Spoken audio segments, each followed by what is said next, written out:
ఈరోజు భారతీయ సిమెంట్ ఉన్నా లేకపోయినా, లేదంటే సాక్షి ఛానల్ ఉన్నా లేకపోయినా, పవర్ సంబంధించిన కంపెనీ ఉన్నా లేకపోయినా, ఆయన డబ్బు ఉన్నా లేకపోయినా, నాకు ఏమున్నా లేకపోయినా చెప్పి వాచ్ ఈరోజు ఒక ఆడబిడ్డ ఒక తండ్రి వాచ్ పెట్టుకొని తిరుగుతుంది.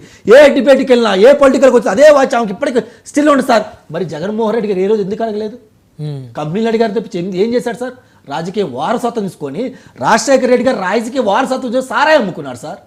సారాయి అమ్ముకోవడం సార్? ప్రజలు మభ్య పెట్టాలని తప్పించి వీళ్ళు చెప్తే నేను మద్యపాన నిషేధం నేను చూడకొని క్వశ్చన్ అడుగుతున్నా సార్. ఇందాక మన సోదరులు కూడా అడిగారు, మీరు మద్యపాన నిషేధం చేస్తానని చెప్పినప్పుడు గవర్నమెంటే మద్యం అమ్మడం అవసరం ఏంటి?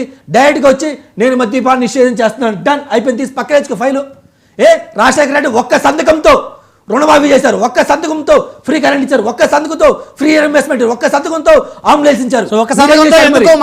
మద్యపానం నిషేధించలేకపోయారు అంటారు. ఎందుకు నిషేధించలేకపోయారు? నిషేధించలేకపోవడం తప్పించి తాకట్టు పెట్టారు సార్ వీళ్ళు.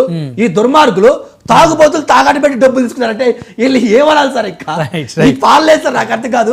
వీళ్ళు బయటకు వచ్చి ఇప్పుడు ఒక విషయం వీళ్ళు బయటకు వచ్చి నాగార్జున గారు ఆల్రెడీ తెలుగుదేశం, జనసేన, బీజేపీ పాపం వారి మీద పడి వారిని ఉక్కిరి బిక్కిరి చేస్తా ఉంది. మళ్ళీ కాంగ్రెస్ మళ్ళీ కాంగ్రెస్ పార్టీ వాళ్ళు మీరు కూడా జగన్మోహన్ రెడ్డి గారి మీద ఆయన పార్టీ మీద పడితే అది ఒక చిన్న విషయం సార్. ఇప్పుడు మీరు నన్ను చంపాలనుకోండి, కత్తి తీసుకొని డైరెక్ట్గా చంపండి, 1-2 గంటల ఆ పెయిన్ తీసుకొని నేను చనిపోతా. ఆ తర్వాత నాకు ఏ బాధ తెలియదు. నన్ను పారేశారా, కాల్చారా, బుచ్చు ఏదో తర్వాత సంగతి సార్. కానీ జగన్మోహన్ రెడ్డి గారు ఏం చేశారంటే విషం అమ్మారు సార్. నాటు సారాయి రూపంలో ఒక విషం అమ్మారు.